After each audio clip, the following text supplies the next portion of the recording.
Me toca simplemente dar la bienvenida al conferenciante y al que va a presentarlo y al público tan numeroso y de tal categoría que es rara la conferencia que a través del tiempo hemos tenido un lleno como el de hoy. Muchas veces es deprimente encontrarnos 15 personas y el conferenciante. El tirón que tiene la personalidad del conferenciante tenía que ser así, sin duda ninguna. Y quiero además dar la enhorabuena a los organizadores. Son 4 las entidades que lo han hecho, pero quien inicia todo son los seniors, esa asociación senior que habéis hecho, en la cual hay muchos socios de la económica, porque los socios de la económica siempre estamos deseando estar presentes en algo que sea importante para el ser humano. Me he traído aquí una fotocopia de la entrevista que hicieron al conferenciante, al doctor Martín Almagro Gorbea. Hace un momento le recordaba cuando conocí a su padre en alguno de los congresos de estudio extremeños, presentado por el padre de SEMA, de José María Álvarez Martínez. Y lo he traído porque el periódico ha tenido el acierto de poner un titular estupendo: y de Extremadura le debe a Hernán Cortés reconstruir su casa en su pueblo natal. Yo pienso que es un buen momento para iniciarlo.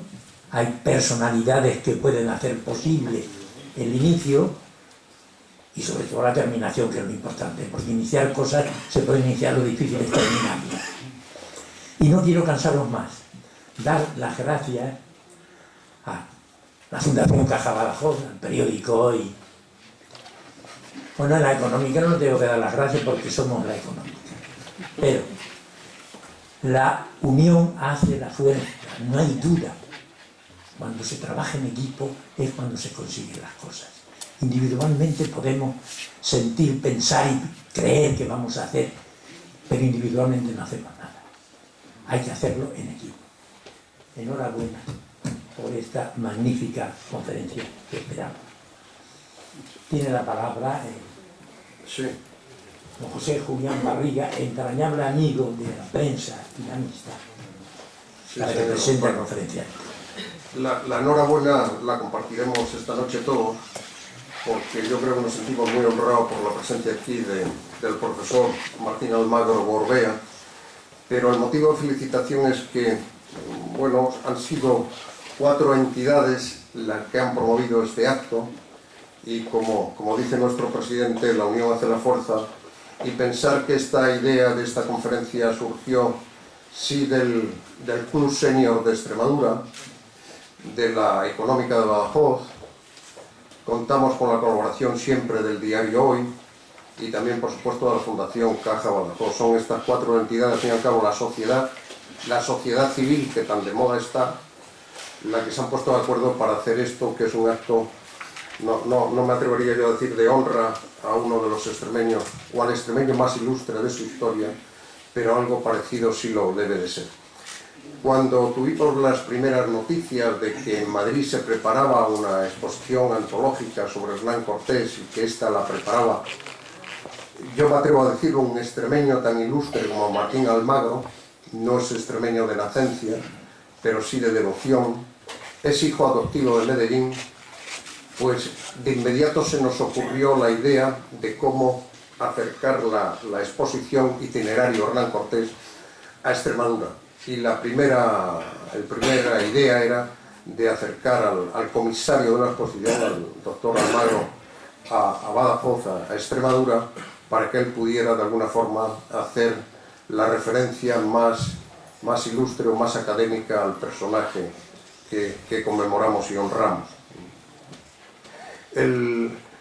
Yo me atreví en una ocasión a escribir un artículo que de alguna forma lamentaba el sentido de ocultamiento de descabalgamiento que teníamos con las figuras ilustres del descubrimiento por una especie de complejo que cíclicamente nos afecta a los extremeños, de meter la cabeza debajo del ala para no enseñar y proclamar lo que la identidad extremeña más puede ilustrar, como era en este caso el conquistador Hernán Cortés, o como en otro orden de cosas podría ser Guadalupe, ¿no?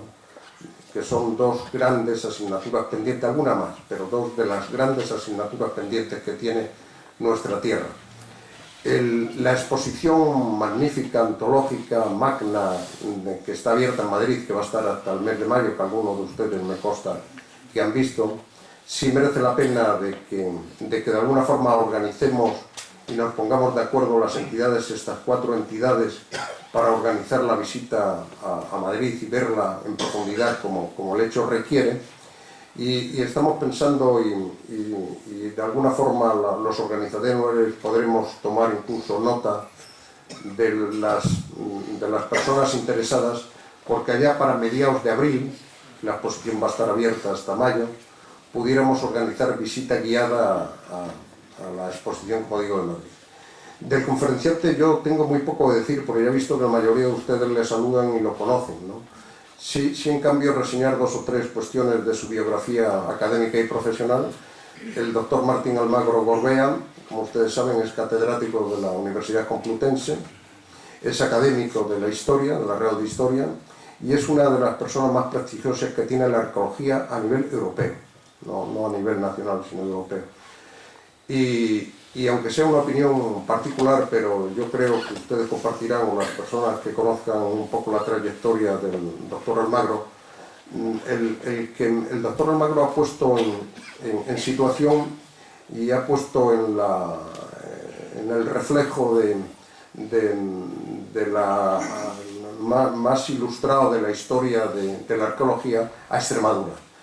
Martín Almagro es el que introduce el sentido de la arqueología extremeña en su periodo fenicio, tartésico, con unas muestras que ha abierto un camino por donde han derivado a una especie de reescritura de la historia arqueológica de Extremadura. Aparte de todo esto, él es una persona entusiasta que tiene una serie de ideas enormes sobre lo que se puede hacer en esta su otra tierra, en Extremadura, y una de ellas, y sobre ellos nos va a explicar también, ese proyecto tan querido para él, y ojalá lo podamos conseguir entre todos, de que al fin Hernán Cortés, que es la figura más ilustre de la historia de Extremadura, tenga su casa en su pueblo natal y sirva esto de centro, de guía y de visita internacional, porque las grandes rutas de los apasionados por la historia y por la historia de las conquistas y de los descubrimientos en Hernán Cortés tienen, como nos explicará el doctor Almagro, una de las figuras más señeras de la historia universal. Y muchas gracias y quedan con el doctor Almagro.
Bueno, en primer lugar, tengo que expresar mi satisfacción, una vez más, de estar en Extremadura entre extremeños. Yo no me siento extremeño, yo soy extremeño. Eres de donde paces, no donde naces. Y además tengo el título que ya han expresado ahí, de ser hijo de Medellín. Evidentemente, eso me abruma, y lo digo en serio, pero también me ha creado una oportunidad, que es una suerte en la vida. Yo soy arqueólogo, nunca me había ocupado de Hernán Cortés, es una figura que ciertamente me interesa, como nos interesa a todos, pero en una gran exposición que se hizo hace unos años sobre Alejandro Magno, se le suscitó al canal de Isabel II el por qué no se hacía una exposición sobre un personaje que consideramos casi igual de notable, y veremos que en algunos aspectos incluso lo es más que el propio Alejandro Magno, que es Hernán Cortés. Y de ahí viene esa exposición, y de aquí viene esta conferencia, que yo quiero agradecer a esta Sociedad Económica de Badajoz, a mi querido amigo Julián Barriga, a tantos amigos como tengo aquí, en este empeño común por revalorizar esta figura desde el siglo XXI. Una figura que es una de las grandes figuras de la historia universal. Pero yo lo digo como arqueólogo. En la época en que yo trabajo, en los Tartesios, no existían las nacionalidades actuales. Por tanto, no veo a Hernán Cortés como un personaje de mi nación. Lo veo más bien como veo a Alejandro Magno o a Julio César, como un personaje histórico que hay que estudiarlo.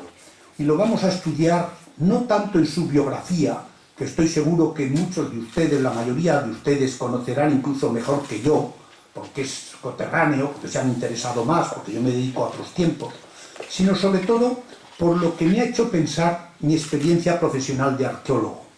Yo no conozco a los personajes de la historia por quienes fueron, no he vivido con ellos, apenas hay referencias, pero sí los conocemos por sus obras. Y voy a poner una idea. Sabemos muy poco de Escipión, el que inicia la gran conquista de España, o de Catón, algo más de César. Pero lo que nos importa de todos ellos, ¿qué es? Que hoy día hablamos latín, que se llama castellano, que tenemos derecho, y de esa forma hemos llegado a hacer una sociedad compleja, relativamente justa, y que vivimos en ciudades, es decir, que somos capaces de organizarnos en esa sociedad compleja. Y eso es lo que importa de la historia de Roma. Lo demás son cosas episódicas, que me pueden gustar más o menos, pero son circunstanciales. Desde ese punto de vista, me he atrevido, y ha sido un atrevimiento, lo digo aquí con la confianza de estar entre coterráneos, sin ser especialista, atreverme a hacer una exposición sobre un personaje que por su dificultad nunca jamás se le había dedicado una exposición. Y digo lo mismo que lo de la casa. Es una gran injusticia histórica. Es una cobardía histórica. Y por eso se ha hecho esa gran exposición, que yo creo que tiene muchas cosas de interés.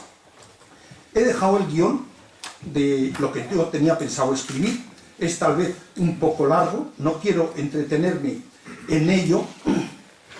Sí que quiero señalar que Hernán Cortés, sea bueno o malo, sea un genocida como pretenden determinados intereses políticos mexicanos, que respeto como hecho histórico, no como hecho real histórico, es decir, que haya una ideología es un hecho histórico, que fuera así Hernán Cortés lo demostrarán los hechos, pero en cualquier caso Hernán Cortés constituye el hecho culminante de la colonización española en América. Y el leitmotiv de mi conferencia, como lo va a ser en la exposición si lo visitan ustedes o los que lo hayan visto, es explicar que esa colonización española en América, buena o mala, blanca o amarilla, es uno de los hechos fundamentales en toda la historia de la humanidad. ¿Y por qué? ¿Porque yo soy nacionalista y me han explicado esto de tal? No. Porque nunca en la historia de la humanidad el viejo continente se ha encontrado con el nuevo continente. Y cuando se juntan dos personas, surgen nuevas ideas. Cuando se juntan dos universidades, surgen muchas más ideas. Cuando se juntan dos tradiciones culturales tan ricas, tan complejas, como todo el viejo mundo, Europa, Asia y África, y el nuevo mundo, que es América, ¿qué sale? Una etapa nueva de la historia de la humanidad, que no sale ese mismo día, no sale cuando nace Hernán Cortés, pero ha marcado el rumbo del mundo global este que estamos viviendo, que aunque nos asusten que vienen los chinos, que tal, es el mejor mundo que nunca ha podido vivir la humanidad, el más rico en ideas, el más rico en cosas. Y eso tiene una persona que lo personifica, perdón que me repita, esa persona es Hernán Cortés. Y no nos habíamos dado cuenta discutiendo si que la leyenda negra, que si bueno, que si malo, que si genocida, que si no genocida. Y por eso creo que se merece reconstruir su humilde casa, porque eso es lo atractivo de su figura. ¿De dónde sale un genio como Cortés, si se me permite esa expresión?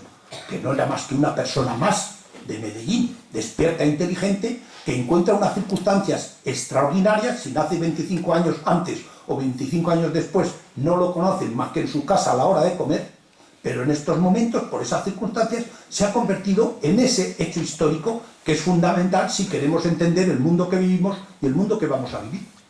Y esa es la relevancia de Hernán Cortés. Paso a explicar, porque me extendería mucho sobre el mismo tema, no me quiero extender demasiado. Explico, este es el catálogo de la exposición, que les animo a ver, porque es una exposición de ideas, de poner objetos para comunicar ideas.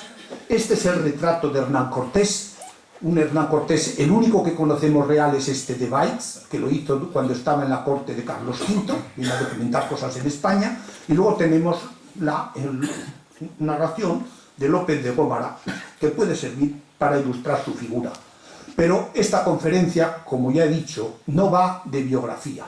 Siento si a alguno le decepciona, es una figura tan rica en tantos aspectos, se podía también entrar en ello, no es mi especialidad y además creo que es lo más conocido de él. Más bien me interesa hablar de otra cosa. Antes de entrar en Hernán Cortés, perdonen una deformación profesional. Yo soy especialista en historia comparada de las colonizaciones. Me he especializado en cómo se coloniza en la antigüedad y cómo con las colonizaciones surgen nuevas culturas, se acultura y se descultura, se pierden unas cosas y se ganan otras. Y reflexionando sobre Hernán Cortés me he dado cuenta que eso es un fenómeno esencial en la historia humana. La historia humana es la historia de las colonizaciones, ni más ni menos. No hay personajes, hay procesos. Y además eso es un fenómeno inherente a todo ser vivo. Seguro que en este invierno muchos de nosotros hemos sido colonizados por un resfriado, por el virus del resfriado o por el virus de la gripe. Y es que todo ser vivo nace, crece, se alimenta, se reproduce y cuando la reproducción llega a un momento de saturación demográfica, coloniza otro territorio para proseguir ese proceso, que es inherente a todo tipo de ser vivo. Aquí pongo una colonia de abejas. Podía explicar la colonización de las ratas, para poner una fea. Pero todo ser vivo, y el hombre también. Siempre lo ha hecho y siempre lo hará. Esto es la colonización de una pareja que nació en el África Central y que ha colonizado todo el mundo, y de ahí descendemos todos los seres humanos. ¿Es bueno o es malo colonizar? Ni bueno ni malo. Es un ser, un ente, es una ley biológica. Como la ley de la gravedad, si suelta una cosa se cae. Y quitemos de ahí que ser colonizador es malo, es ser. También colonizaban los aztecas y eran un pueblo mucho más agresivo que la Castilla pletórica de fines del siglo XV. Y no es que ponga de malo al otro y así me salgo yo, no, es que es así la historia de la humanidad. Esto es hallazgos de mi querida Medellín. Aquí he aprendido yo todo esto, hablando con los objetos que suelta la tierra. Los arqueólogos somos detectives. Y entonces he visto cómo en la antigüedad nos han colonizado los fenicios, los griegos, los tartesios. Medellín es colonia tartesia, se llamaba Conisturgis, un nombre que viene del mundo tartesio. Han dejado las huellas que nos permiten saber esto. Y también nos han colonizado los celtas. Y los celtas, no sé si ven ustedes esa placa de la Martela con cabezas cortadas. Luego diremos que qué bárbaros eran los aztecas, qué ritos tenían. También en mi casa cuecen habas y a veces acaletadas. No sé si me comprenden por dónde voy, ¿eh?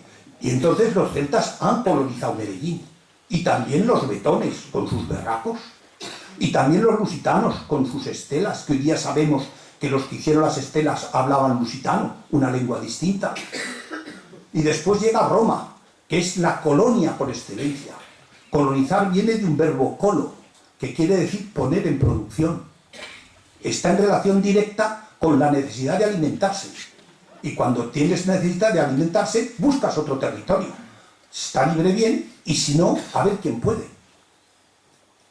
Entonces, la colonia romana se convierte en un señor que llega allí, Quinto Cecilio Metelopío, como ponen las iniciales, y llama a Conisturgis Caecilia Metellinum, y de ahí viene Caecilia Metellinum, Medellín, y ese nombre de Medellín se va a expandir por el mundo, como el de Mérida. Lo que han hecho los romanos, luego lo hacen los españoles. E insisto en esta idea, porque vamos a ver cuánto hay de colonización clásica sin saberlo, o mejor dicho, implícitamente sabido en la colonización española de América. Y nosotros hemos oído hablar de que nos han invadido los bárbaros y que los celtas invadieron Italia. Y en cambio los romanos colonizaron la Galia e Hispania y nosotros hemos colonizado América.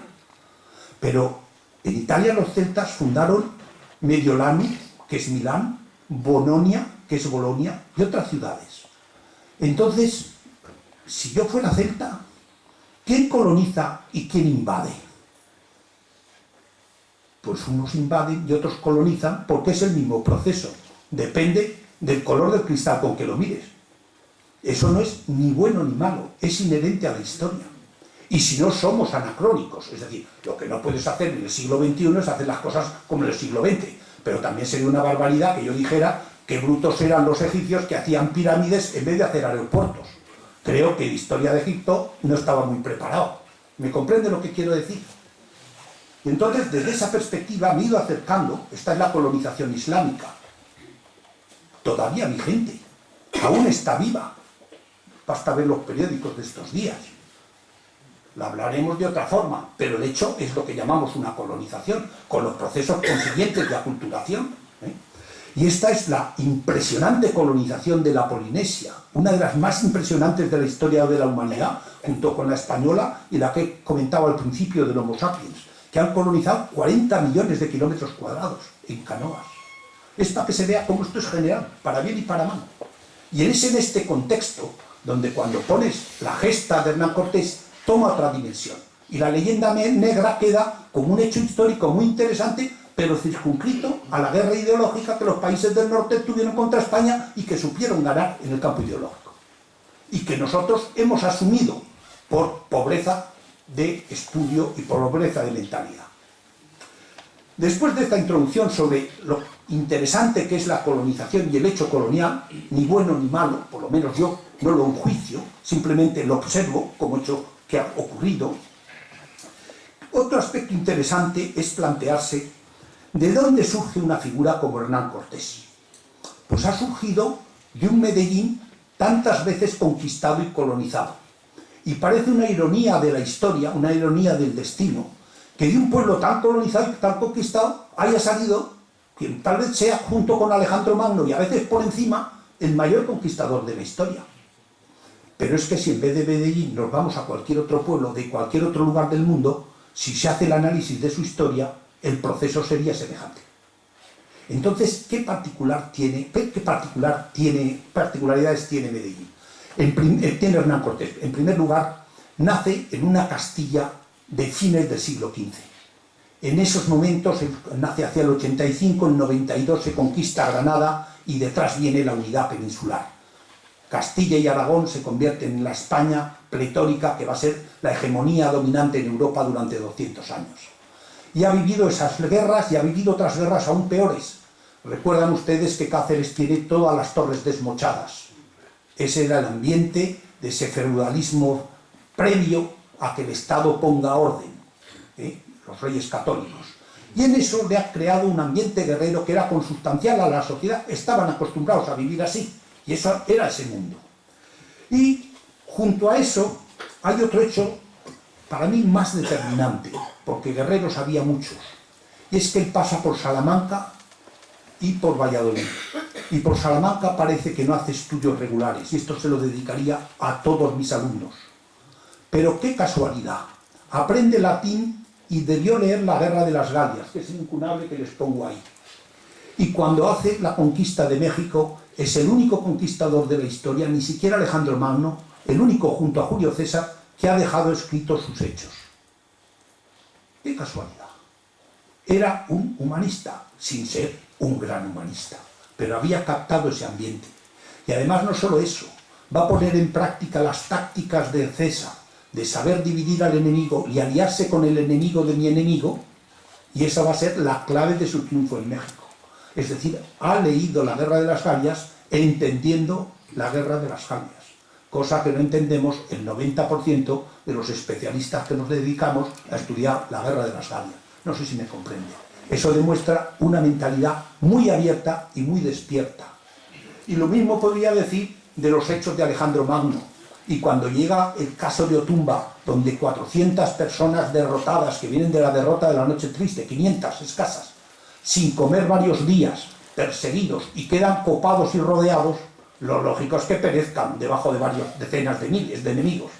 Y se le ocurre la genialidad de Darío atacando a Ciro, o la genialidad de alguno de los libros de caballería y ataca lanza en ristre al general enemigo y lo derriba y otro compañero lo mata y consigue una victoria donde no estaba escrito.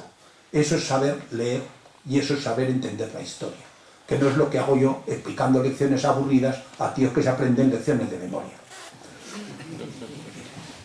En fin, y aprende otra cosa también, que es derecho administrativo. No es catedrático de derecho administrativo, pero cuando Diego Velázquez le manda destituir porque no obedece sus órdenes, sabe que si crea una ciudad ficticia, pero con un secretario y un cura, se ha levantado el acta y es real, esa ciudad ya se dirige directamente al rey y no pasa por el gobernador, y tiene un nombramiento nuevo y se declara independiente dentro de las normas de la ley.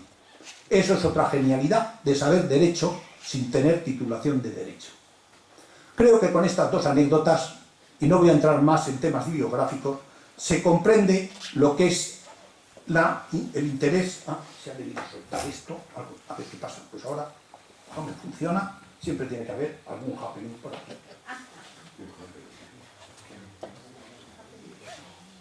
No, pues no, se ha quedado aquí atancado. Pues no les pondré diapositivas, pues nada, pues vamos a pasar sin diapositivas. Bueno, a ver si nos resuelven el suspense. A ver qué le ha pasado, pero tampoco funciona. No sé si es que se ha quedado bloqueado por alguna cosa. Bueno, pues mientras yo voy hablando. Bueno, ya, aquí. Esto es bueno. Otro hecho relevante de su época es que se descubre América, cuando él tiene aproximadamente unos poquitos años, y se va a embarcar a América en 1504, sin poderse pagar el billete. Se conserva en Sevilla todavía el documento, que lo podrán ver en la exposición, de su compromiso de pagarlo cuando llegue a América y haga fortuna. Iban a América a hacer fortuna. Y esa nueva situación es lo que permite este hecho histórico, que es irrepetible, como he comentado antes. ¿Pero qué se va a encontrar él en América? Pues se va a encontrar el imperio azteca en plena expansión. El imperio más importante de América, que era una gran entidad, una alta cultura. Un imperio hecho a base de guerreros especializados, terribles, porque además eran antropófagos. Si me oye algún mexicano puede ser que se escandalice, pero yo como arqueólogo creo que es que no había suficiente proteína animal en los sistemas que tenían en México y necesitaban la humana, aunque nos suene muy duro, pero no podemos decir que eran bárbaros, eran malos, eran buenos. Era su cultura así, como nosotros teníamos la cultura nuestra, con sus grandes defectos, visto desde nuestra perspectiva. Pero eran capaces de vivir en una ciudad que tenía al menos 250.000 de habitantes, y que dejó tan sorprendido a Cortés y a sus gentes que creían que estaban soñando despierto lo que habían leído en el Amadís de Gaula, que lo cuentan así. Y esa alta cultura es la que va a quedar sometido por el ejército de Cortés, que no era un ejército regular, que era una partida de 400, no quiero decir forajidos, pero 400 soldados de fortuna, que de vez en cuando tenía que ahorcar a alguno, que el hecho histórico de la quema de las naves era para que no se escaparan. Esa cultura tenía una arquitectura soberbia, una escultura extraordinaria, pero una religión terrible, muy sanguinaria, que es la clave de la rápida cristianización, sorprendente cristianización del mundo americano. Eso no se impone por las armas, es que era muy superior intelectualmente, ideológicamente hablando. Y no estoy haciendo catecismo, estoy explicando hechos arqueológicos, no sé si me entienden. Porque como era una religión dedicada a la violencia, con sacrificios humanos muy abundantes, se habla de 20.000 al año en el gran templo de Tenochtitlán, pues evidentemente eso exigía toda una cosmovisión debía ser muy dura. Y cuando llega Hernán Cortés a América, encuentra también a doña Marina.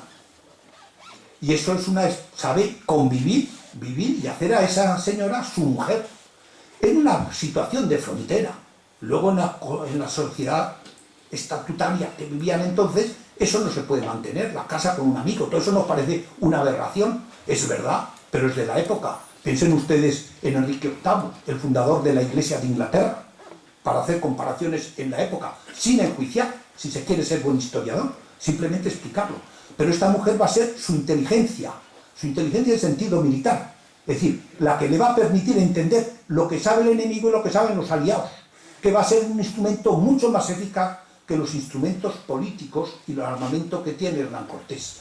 Pero va a pasar por selvas como esta, armados y llevando su impedimenta, sus cañones, sus caballos, y no se puede andar a pie, iban por los caballos.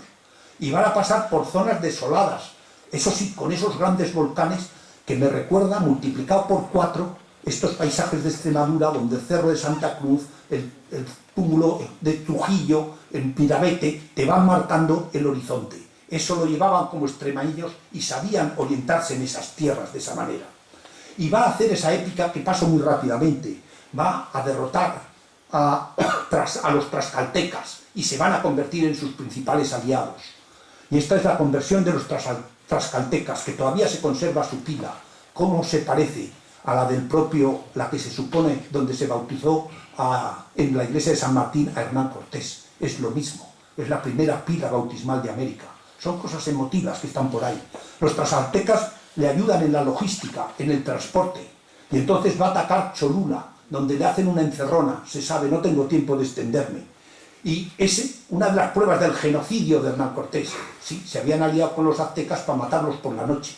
Él se entera porque su espía se hace pasar por una local y una vieja la quiere casar con su hijo y le cuenta la historia. Se lo cuenta Hernán Cortés lo sorprende a los otros y en 2 horas mataron a 3.000. ¡Qué barbaridad! Eso es la guerra de la época. No digo que es bueno ni malo, es el hecho. Y llega Tenochtitlán y se entiende con Moctezuma. Y llega Pánfilo de Narváez y tiene que salir de México. Deja a Pedro de Alvarado, ese no sabe repetir lo de Cholula bien y se subleva a la ciudad. Ponen a Moctezuma a pacificarlos y lo matan de una pedrada. Se quedan encerrados en el palacio de Moctezuma y tienen que salir derrotados huyendo, porque era una barbaridad, 400 hombres, meterse en una ciudad de 250.000 guerreros. No todos guerreros, pero especializados en la guerra. Y salen derrotados y tienen que ir a Otumba. Y les pongo esta frase, que está en la crónica de López de Gómara, porque es la fiebre del oro que les movía esencialmente, y sin la cual no se entienden estas gestas. No es todo heroísmo. También hay mucho de la mentalidad de la época. El oro era lo que les permitía mejorar de calidad de vida. Y esa es la clave de la colonización. Tampoco idealicemos las cosas. Pero es terrible que la fiebre del oro fue una de las causas más importantes de la terrible derrota de la Noche Triste. Pero para eso habían ido allí. Y para eso se embarcaban una carabela y volvían de los que habían ido en la carabela 1 o 2 como mucho. La vida entonces no era la de ahora.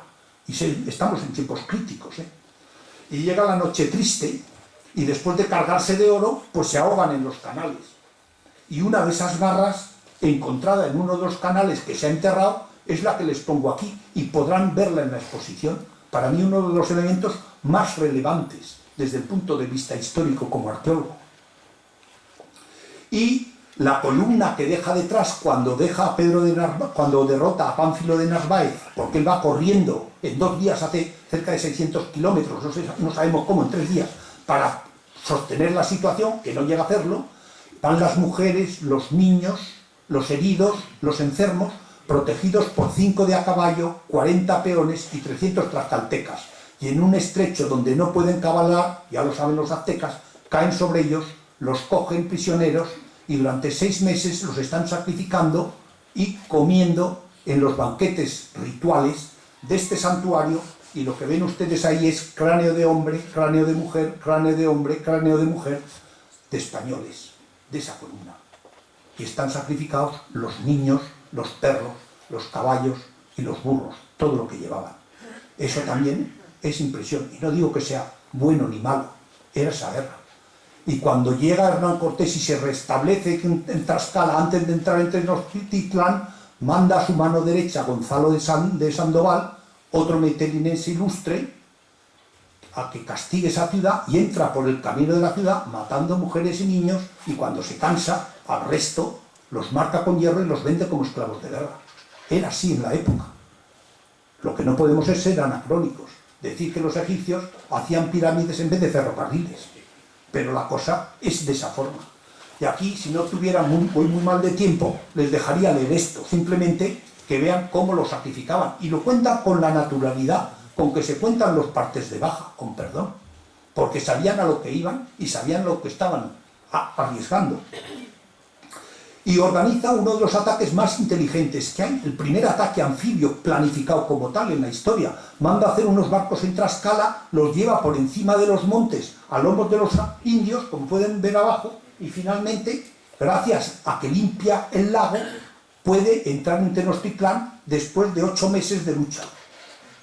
Y esa es la entrada en Tenochtitlán con unas bajas que son muy altas para los mexicanos. Pero yo les he puesto aquí las de la Guerra de las Galias de Julio César, y no he oído a nadie que le llame genocida. Y no estoy intentando reivindicar, estoy intentando contextualizar. Ya ven que hablo a veces cosas muy duras de Hernán Cortés, ¿eh? Y creo que esa es la visión en el siglo XXI. ¿Y dónde viene su triunfo? Pues viene de una serie de circunstancias. En primer lugar, sus cualidades de mando y haber leído la Guerra de las Galias, es decir, tiene una visión del mundo mucho más amplia, mucho más universal que la que tenían los aztecas. En segundo lugar, tiene mejor armamento, que es lo que vemos aquí. Tiene acero, tiene artillería, que se ha puesto en práctica en el sitio de Baza y ahora ya es artillería móvil. Tiene caballería, que es esencial desde tiempos de Alejandro Magno, uno de sus ídolos, para romper la infantería. Y luego, frente al armamento indígena, es la tecnología europea frente a una tecnología mucho menos desarrollada, las cosas como son. Y luego tiene los aliados. Siento que no se vea bien.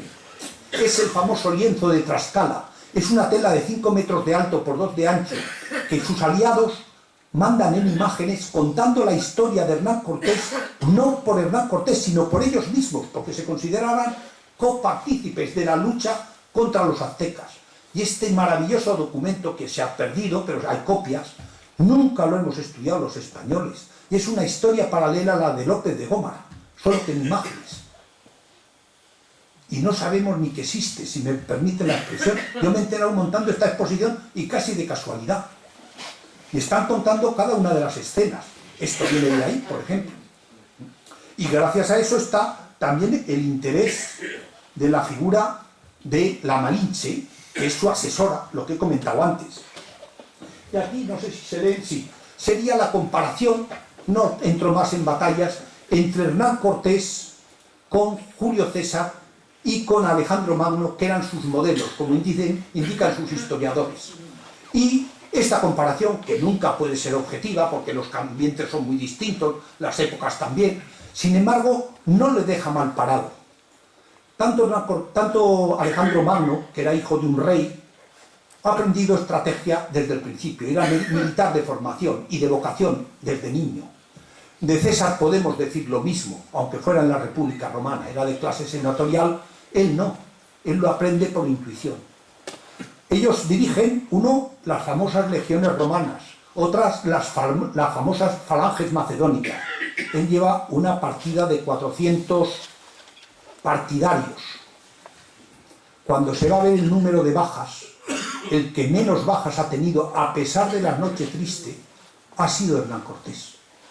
Es decir, no queda mal parado en esta comparación tan irregular y tan heterogénea. Algo tenía de genio militar, aunque otras veces mete la pata hasta lo más. Hace otra expedición, la de las Cigüeñas a Guatemala, que es un desastre logístico, pero que parece mentira que lo haga, vamos, diría un arriero de un pueblo. Y esas figuras, estas cosas tan contradictorias, ocurren también con Alejandro, no con sus victorias, que siempre fue victorioso, pero con su personalidad. Y eso es lo que tiene a interés como ser humano, que no es lo que quiero entrar. Entonces paso al tema de la colonización. Voy muy tarde y me he alargado. Quien no poblare no hará buena conquista, y no conquistando la tierra no se convertirá la gente. Esto viene de la tradición medieval de la Reconquista española. Pero también viene una tradición clásica que ha pasado desapercibida y que la pongo abajo. Este es Carlos III colonizando la propia España. Tan malo no sería cuando lo conmemora en medallas. Y dice además lo que hay que hacer con cada vecino y cada poblador. Son las famosas colonizaciones de Sierra Morena. ¿Y de dónde viene eso? Pues viene de una tradición que voy a explicar aquí, que es la tradición del humanismo, la utopía de Moro, que pueden ver aquí, o el libro de arquitectura de Alberti, enlazan con una tradición viva en España que vemos en el campamento de Santa Fe, que copia un castro romano para hacer una primera ciudad con calles verticales y perpendiculares, como son el Carlos y el Decumanus de las ciudades romanas. Y es interesante, les pongo aquí al escriba de Augusto, que ha hecho la ley municipal, que ha convertido un castro céltico en una ciudad romana, y tiene entonces ya estatus, y esos señores pasan a ser ciudadanos romanos, y lo comparo con la carta que da Carlos V a Tlaxcala, diciendo que es ciudad noble, y le da escudo. ¿Es esto una casualidad o es una profunda tradición humanística romana que perdura y vive en la colonización española de América? Y por eso se explica que para Carlos III no fuera deshonroso fundar colonias, sino era motivo de gloria. Aparece Carlos III nada menos que como Rómulo y como sacerdote, sumo sacerdote. Pero además Hernán Cortés, esto sí que es de él, tiene la genialidad de no romper con la tradición indígena. La ciudad que ven aquí es la ciudad del Tenochtitlán. Lo que ven allí es aprovechar esos espacios para la nueva ciudad que ha quedado reconstruida. Solo que usa el templo mayor como cantera para construir la catedral, que lo hace al lado. Pero además, ahí pueden ver una columna reutilizando una estatua azteca y dos espejos de obsidiana que se cristianizan porque eran sagrados, pintándoles santos, y una figura de la divinidad de la serpiente emplumada que se convierte en una pila de agua bendita porque seguía siendo sagrado. Y esa forma de juntar dos culturas, que no existe al norte del Río Grande, es una de las, si quieren, genialidades, no vamos a calificarlo, una de las características de esta colonización de Hernán Cortés. Y dentro de la tradición romana, las ciudades pasaban a tener una ley. Estas son las leyes de Osuna. Pues ahí tienen ustedes las leyes de Indias.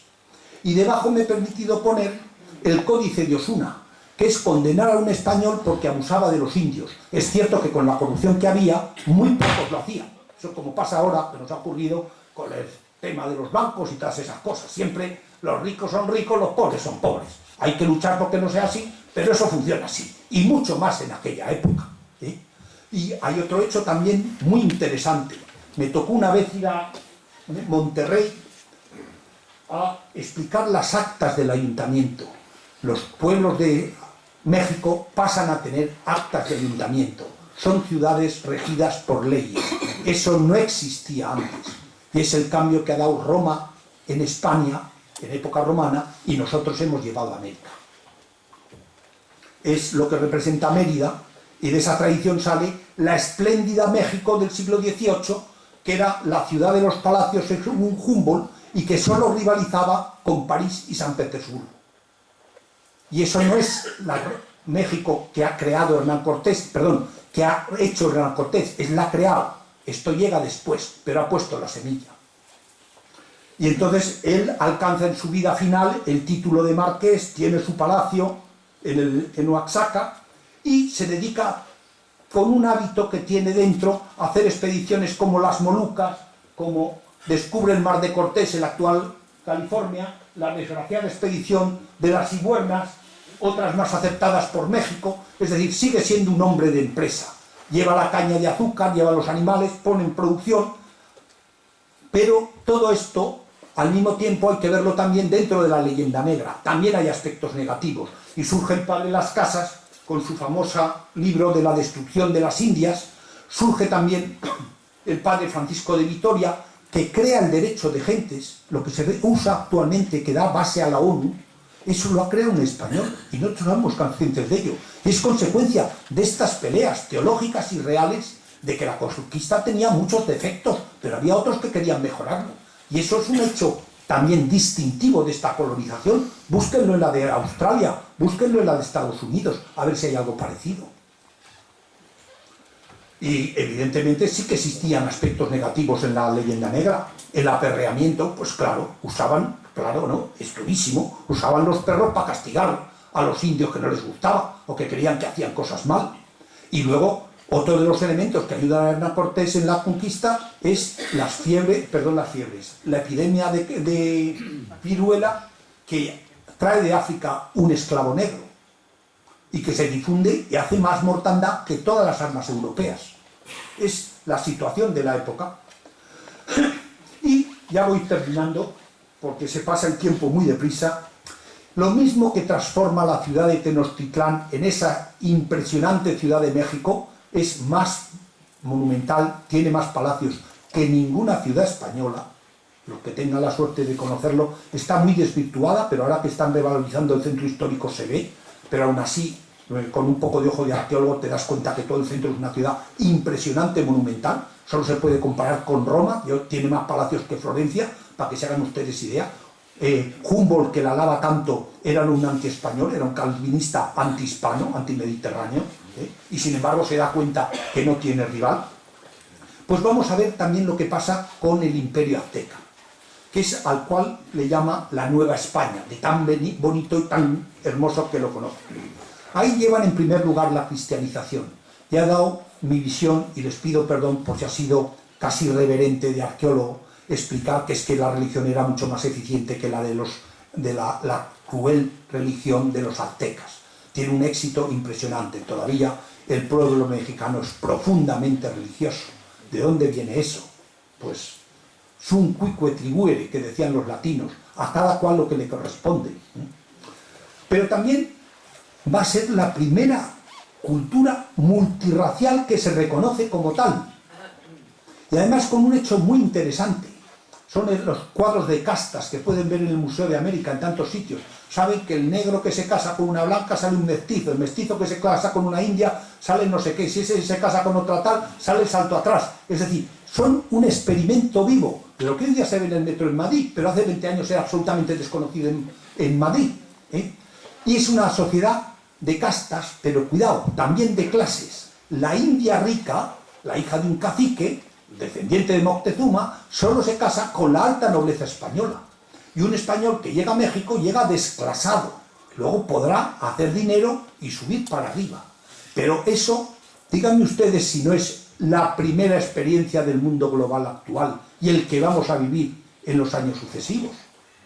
Eso es Hernán Cortés. A mí qué me importa si era alto, bajo, rubio, moreno, como lo habían pintado así o asá. Sí me importa, pero es anecdótico en la historia.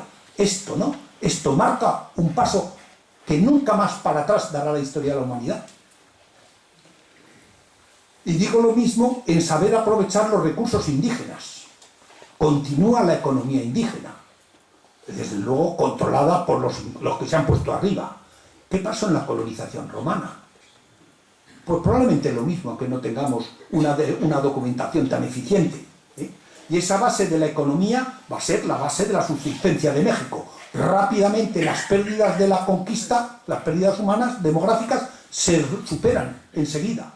Y se va a convertir México en esta frase que cojo de Humboldt, de un enemigo español. Ninguna ciudad del nuevo continente, sin exceptuar Estados Unidos, y podría decir Europa, presenta tantos establecimientos científicos como la capital de México. Esto sería la Facultad de Minas, por ejemplo. Luego les expondré la academia. Y ahí se dedican a explotar los minerales, evidentemente a traen la ganadería, yo sé, un señor de Albarracín huye en tiempos de las peleas de la sucesión de Felipe V y Carlos III, se va a México y en su generación tiene 100.000 cabezas de ganado de vaca. Eso era prosperar. Y eso hace que México tuviera, toda la América hispana, doble renta per cápita que la de Estados Unidos en 1800. Y México probablemente triplicaría, cuadruplicaría la de Estados Unidos de su época. Y se crea la primera moneda de circulación universal. Y si ven ustedes ahí, las columnas de Hércules con la banda del plus ultra pasa a ser el símbolo de dólar, porque era el símbolo de peso. Pero lo más interesante es lo de abajo.